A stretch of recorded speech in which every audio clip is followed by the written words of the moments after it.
எதை வேண்டுமானாலும் செய், எதில் வேண்டுமானாலும் உன் கவனத்தை செலுத்து.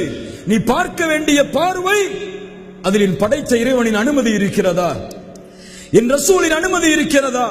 இருந்தால் நீ செல்லக்கூடிய பாதையில் முதலிடத்தை அடையும் வரை போராடு.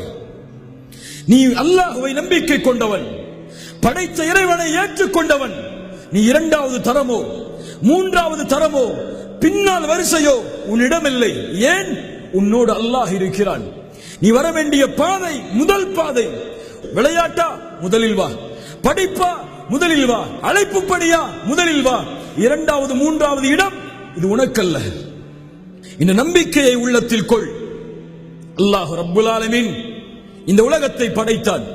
அவன் படைத்து நீங்கள் இந்த உலகத்தில் செல்வீர்கள், நிம்மதியோடு வசிப்பீர்கள், எந்த கவலையும் உங்களுக்கு வராது என்றெல்லாம் அவன் நம்மை படைக்கவில்லை.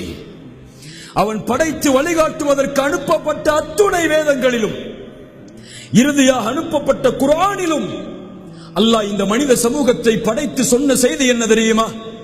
வலனபுலுவன்னக்கும், உன்னை படைத்தேன், உன்னை சோதிப்பேன், எல்லா வழிகளிலும் சோதிப்பேன்.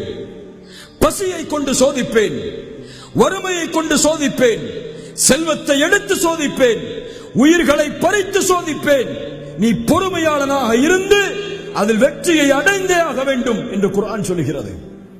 யார் பொறுமையோடு சகித்து வாழ்கிறார்களோ, அதில் வெற்றியை நோக்கி பயணிக்கிறார்களோ, அந்த முயற்சிக்கு கூலியை அல்லாஹ் கொடுத்தே தீருவான் என்று குர்ஆன் சொல்கிறது.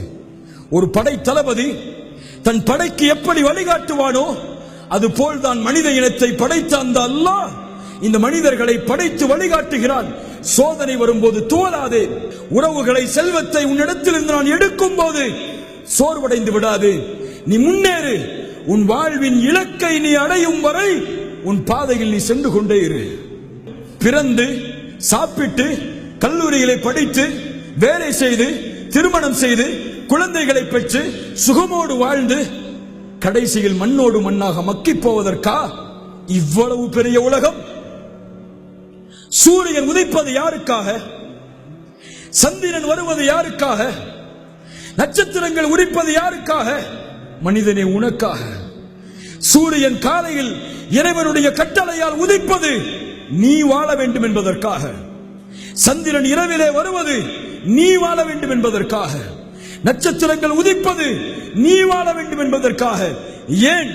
இந்த ஒட்டுமொத்த உலகத்திலும் இறைவனால் படைக்கப்பட்ட எல்லா படைப்புகளும் படைக்கப்பட்ட நோக்கம் உனக்காக. நீ படைக்கப்பட்டது அவனுக்காக.